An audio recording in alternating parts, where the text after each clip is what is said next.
hazardous debris removal and should be finished very soon. They're estimating they've completed about 75% of Eaton up in the Altadena area. The EPA has surveyed more than 6,500 properties and will continue to do this until it's completed. 4,330 have been cleared and 1,735 have been deferred to Phase 2. There are roughly 467 properties remaining. I'm also glad to report that Phase 2 private property debris removal began last week, and the U.S. Army Corps of Engineers is gearing up to get more properties cleared this week. We still have a long way to go, but the progress is a testament to the incredible commitment of our federal partners, state partners, and the County Department of Public Works, and of course our impacted property owners who have quickly turned in their right of entry forms. As of today, 3,909 right of entry forms have been received from the Altadena fire, which is 61% of the total impacted homes. I want to remind all residents to check the maps available online that track the status of Phase 1 and Phase 2 debris removal and the right of entry form submissions. Please continue to encourage friends and neighbors to submit their right of entry forms as quickly as possible. Debris removal is a crucial step toward our rebuilding. The county stands ready to support our residents to rebuild their home as quickly as possible. Additionally, the county's one-stop shop in Altadena is up and running, and this is a comprehensive permitting center which will be in the community until Altadena is rebuilt.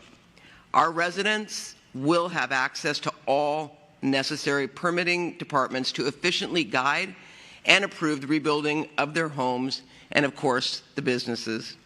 Recovery and rebuilding will continue to be my top priority. I was in the community again over the weekend speaking with impacted residents and our teams that are on the ground. I am continually heartened by the hope of our community members and the dedication of those helping to rebuild our community. There are so many encouraging examples of the progress we're making toward recovery. For example, today, the grocery outlet is reopening in Altadena. This beloved locally owned market is a staple in the community and has been sorely missed over the last month. On the side of the grocery outlet building, there's a beautiful mural celebrating Altadena. Right next to it, a massive sign that reads, "Altadena strong, we will rebuild." What a symbol of hope for every person who shops there and who drives past that building on Lake Avenue.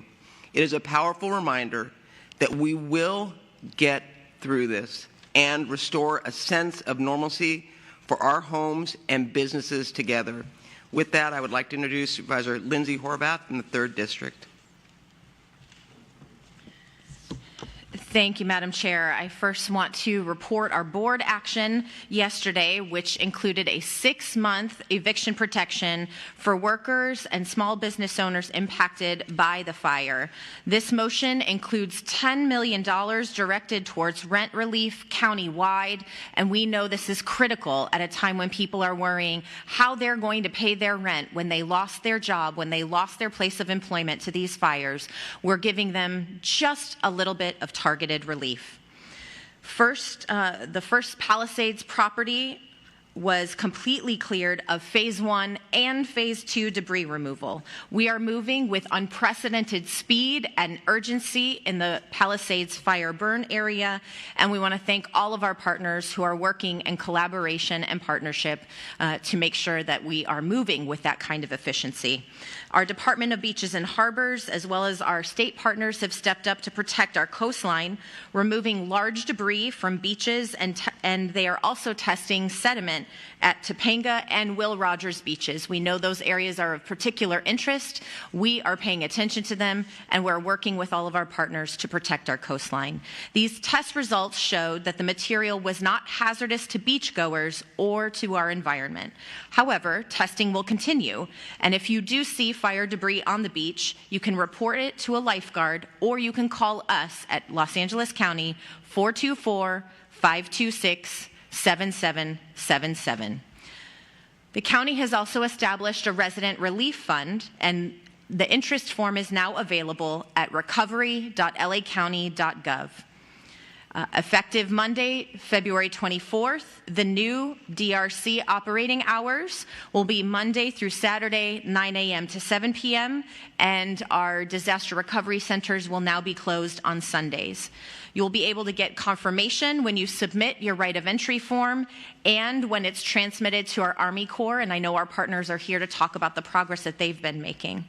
I also want to address the landfill debris plan. As we know, there's been a lot of frustration in the community, and I think that's resulted from our inability to provide basic answers to residents' questions on what the plan details are. It is clear to us at Los Angeles County that our board does not ultimately decide where and how debris is disposed, and nor do we license landfills. That authority rests with the state to select, license, and ensure the safety of communities surrounding the landfills in partnership with our federal government. We requested our state partners to share their plans here today. And I am told that they were unavailable. We were hopeful they were able to join us, but obviously that is also disappointing because proactive communication and transparency are essential. My office hosted 2 town halls last week to engage the community in this conversation. As we know, getting clear answers to people's questions is really what helps to assure people that the plan that we have developed is well thought through and has their safety in mind. So I will continue to ask the questions that our community deserves the answers to, and until we have those answers, I will continue to ask the questions. I know that this matter is scheduled to be discussed at our board next Tuesday. We will continue discussing it with the community, and we know that they deserve answers in order to know that their communities will be safe. With that, I will turn it now to Bill Dunbar, Information Officer from U.S. EPA.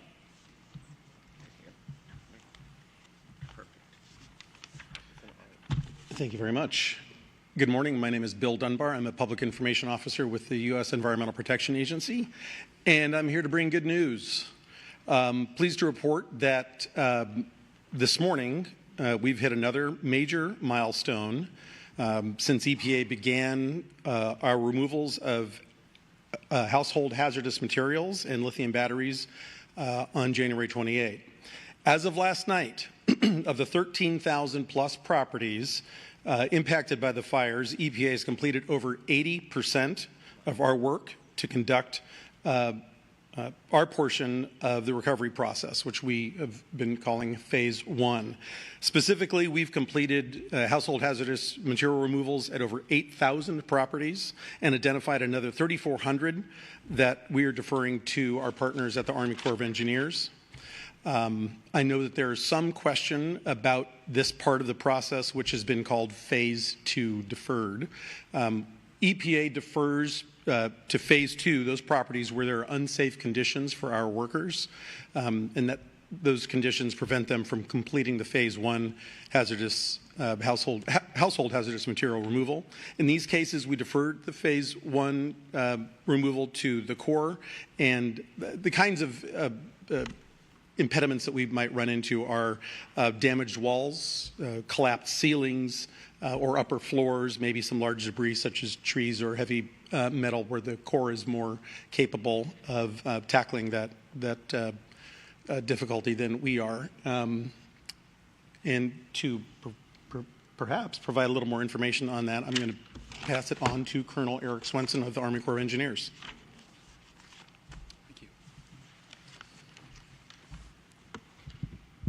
Good morning, LA County. My name is Colonel Eric Swenson. I'm the Army Corps of Engineers Recovery Field Office Commander for this operation. I just want to start by thanking the County Board of Supervisors for the opportunity to provide this update on Army Corps of Engineer progress in Phase 2 of debris removal. Our team remains committed to this mission, working diligently and safely to help families and communities take a big step forward in this recovery and rebuilding process. So in Phase 2, the removal of fire-related debris is well underway. Our teams are actively clearing properties as we speak, ensuring we do so safely, efficiently, and with environmental stewardship in mind. USACE, the Army Corps of Engineers, has mobilized nearly 750 personnel, and these numbers will continue to grow over the coming weeks as we ramp up our efforts till we are fully staffed to be able to remove the debris from these communities. Just a quick update. Yesterday we had 15 what I call primary debris crews out removing the fire ash and debris from damaged properties in both the Palisades and Eaton fire impacted areas. We also had 25 asbestos remediation crews out actively working to remove the asbestos hazards so that our primary debris crews can go out and follow them to remove the remainder of the Phase 2 debris. We also had over 80 teams out doing site assessments. That's kind of our first step so we understand what the hazards are and what equipment we need to bring before those debris crews show up. We are working across both fire impacted areas and making great progress. We also began debris removal on the Pacific Palisades Charter High School, Pali High. That has been ongoing for several days, and it's really exciting for the Palisades community, as we know that is a fixture and a really important building in many lives in that community. 4 of the 5 schools within the Pasadena Unified School District that we were tasked to clear have had their primary ash and debris removed. We are working with the school district leaders, closing out those sites and finishing the paperwork so that we can complete those projects and return those to the school district to start their next phase of the rebuilding process so we can get our kids, your kids, back in a proper school, back in your communities. I just want to hit a couple topics here. How we remove and haul debris. I know if you've heard me before, I talk about this as often as people will listen. Once a property is cleared for Phase 2, our crews carefully remove fire debris, including structural remains, ash, and any hazardous materials that we may find, the majority of which are taken out by the EPA. Packaging the debris. The debris is all sorted on site. We use what we call the wet method, so we wet everything down to prevent any ash or dust from getting into the air. We also monitor all of our operations using air monitors, both individual, perimeter, and sensitive site monitors. That helps us adjust our techniques to ensure that we are preventing any dust from getting into the air. For transport, that wet material is transported in the back of plastic-lined trucks that are sealed, and then the tarp for the truck goes down on top to secure all of that for transport to the final destination. Those final destinations could be a recycling center if it is clean concrete or recyclable metals, or it could be a certified permitted landfill, certified and permitted by the state of California for fire, ash, and debris. Also, we unveiled this week our public viewer. I encourage everyone to go out. There's a link on both recovery.lacounty.gov. Also on the LA City website, there's a link. And on the Army Corps of Engineers Los Angeles District website, there's also a link to that viewer. It allows you to go on and get some basic information. We've also imported all the EPA status so you can see it all that information in one location. I think with that, I'll just close by thanking you, thanking the community for your continual support and patience as we move through this process.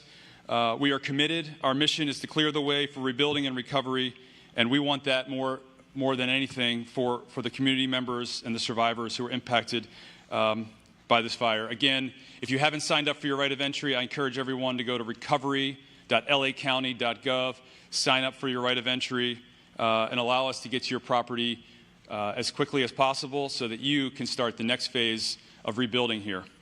Thank you. And I'll be followed by Dr. Farrer.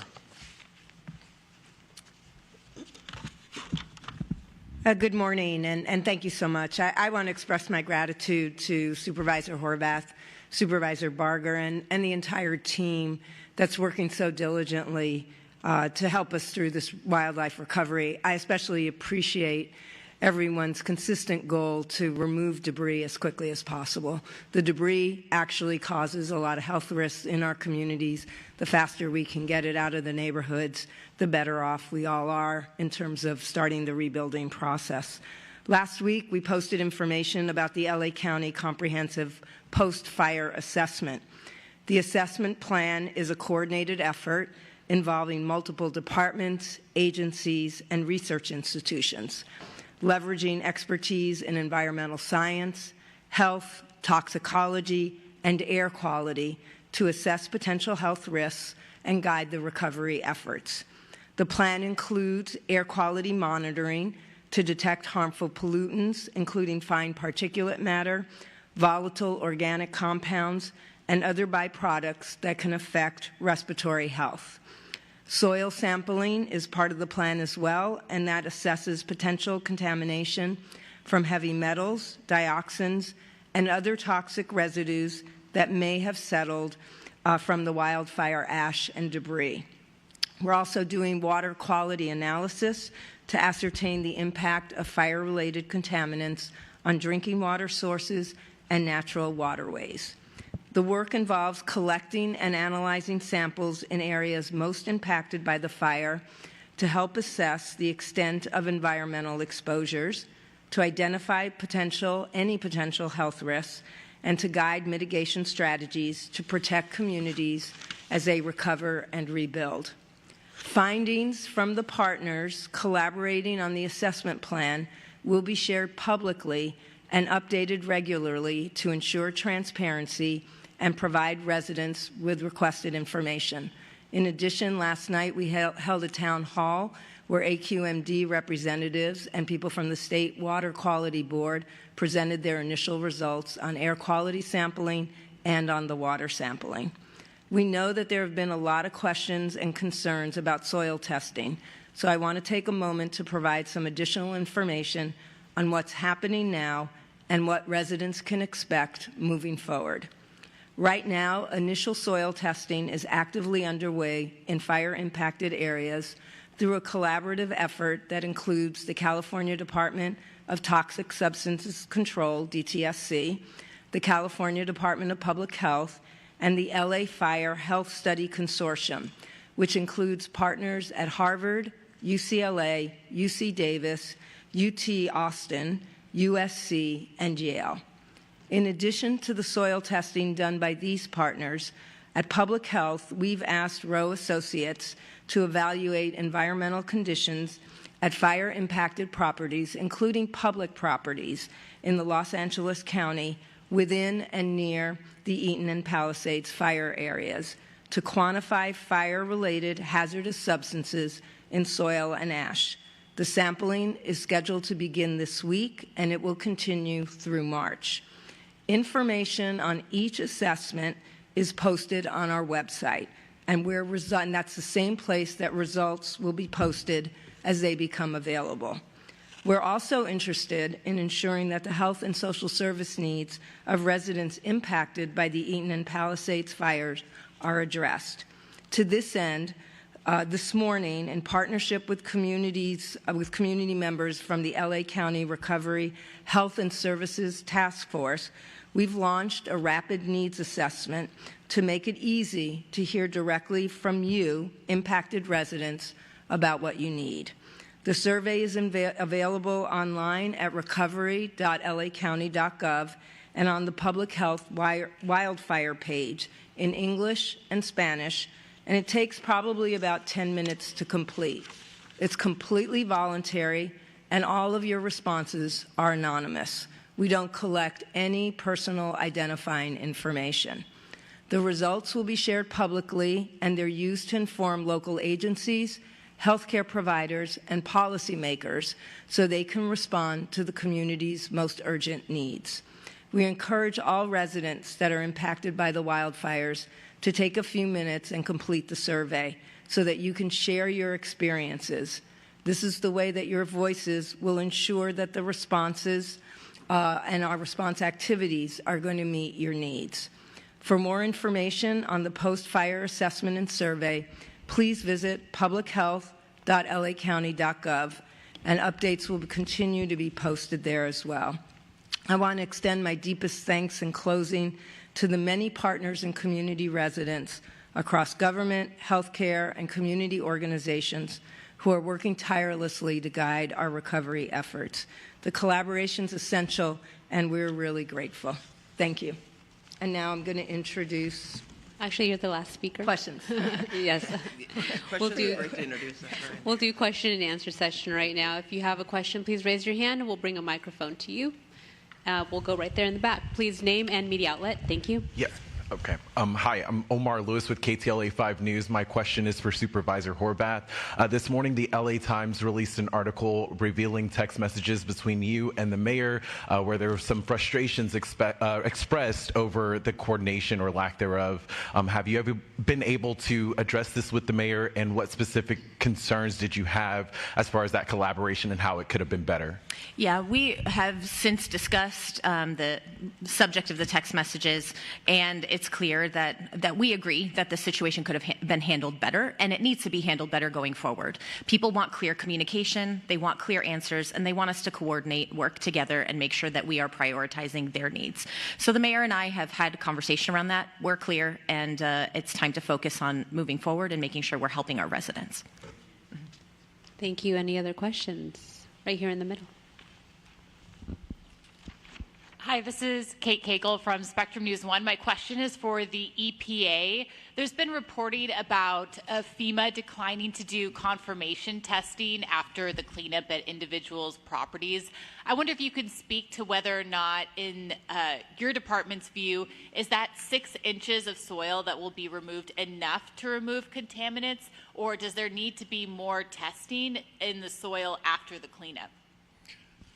That's a good question. It's a better question to be directed to FEMA, and perhaps Colonel Swanson can also address it.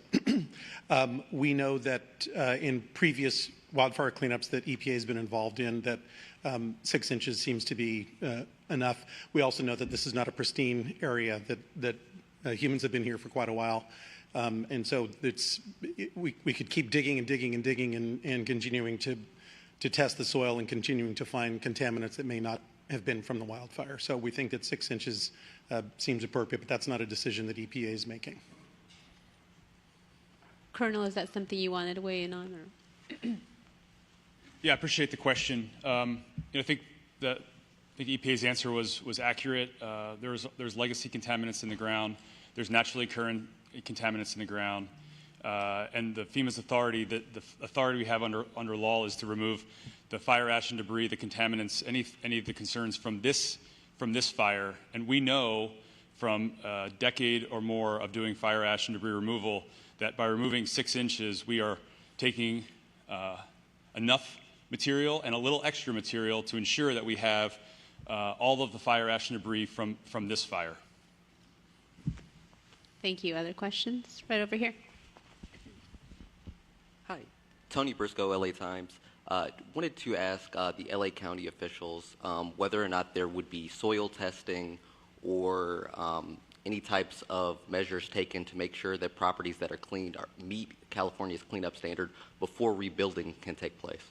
Yeah, I was going to say, I'm going to let Dr. Ferrer answer that, because clearly, this is on both Supervisor Horvath and my radar as it relates to the fact that FEMA's not going to test, and we have a lot of residents that are concerned, and that's why Dr. Ferrer can elaborate. That's why we're doing initial testing right now, and then we're going to figure out a path moving forward. But Dr. Ferrer, if you want to follow up on that.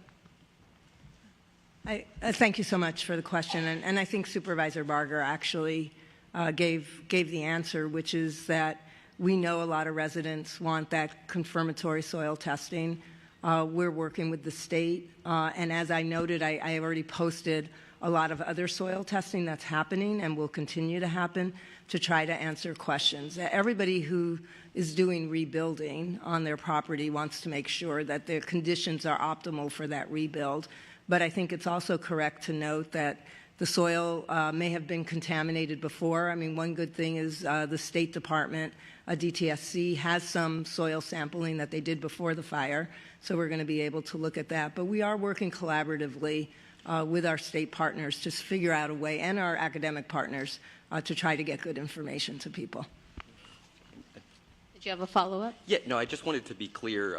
So without knowing whether the soil is contaminated or not, will rebuilding be allowed to move forward? Yes, I mean, rebuilding is absolutely allowed once the cleanup happens. There's no requirement around what the soil samples need to be at. I mean, this is really an issue around safety after the rebuild, and people wanting to know that the area that they live in isn't really causing any exposures to dangerous contaminants that will continue to affect their health. So that's a reasonable question for people to ask after a fire of this magnitude, and we're going to do our best to get answers to that through a sampling strategy that's happening across multiple partners.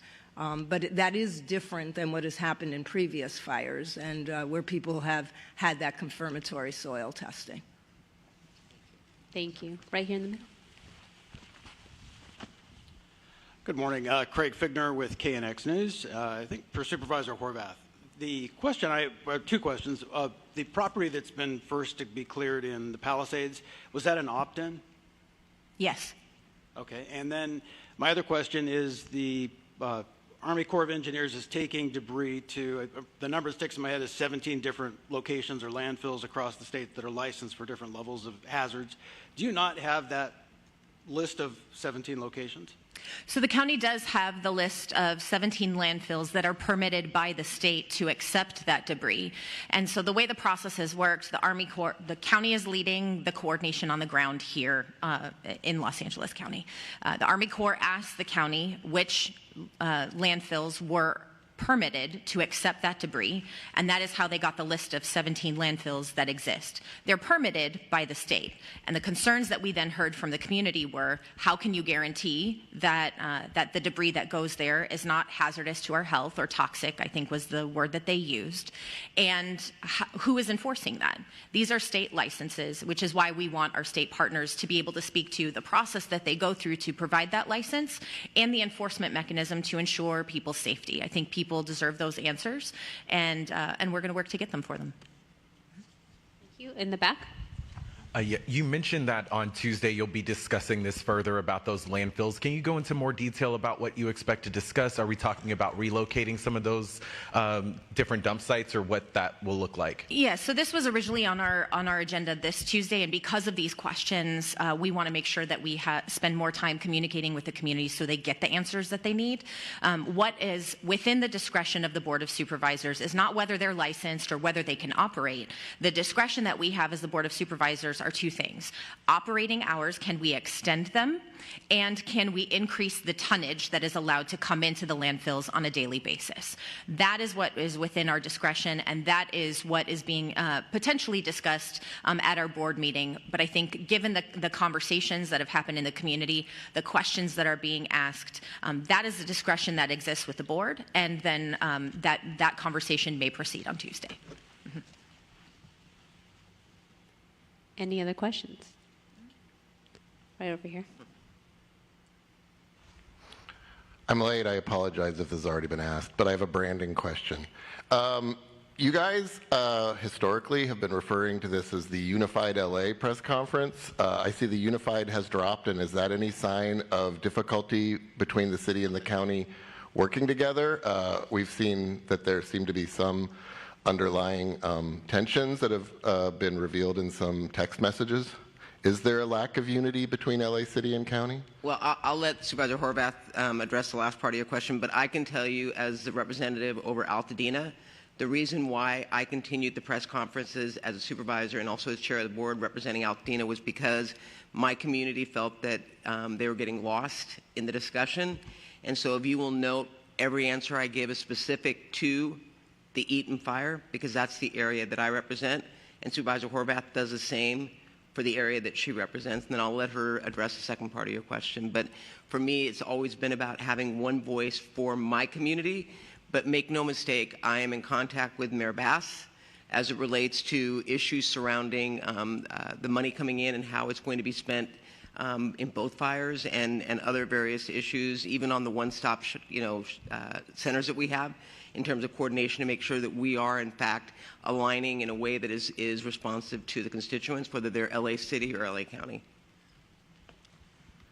And at this stage, the county is the lead agency on the debris removal. We were the lead agency on the storm preparation. That has been largely the focus of our press conferences on Wednesday mornings, which is why they have continued. The city's invited to participate, but we really are the lead agency bringing everyone together. So we're doing this work not only for the unincorporated areas, but all of the incorporated cities too. So I know the Malibu mayor isn't here. I know the mayor of Pasadena isn't here, but we're doing this work for everybody. And so that's why the county is continuing to lead these press conferences on Wednesday to mark our progress. Thank you. Any final questions? All right. If not, thank you for attending. We will have one-on-ones. If you'd like an individual interview, please approach the front. And if you'd like to interview in Spanish, we have spokespersons available as well. Just come over here to the right. Thank you.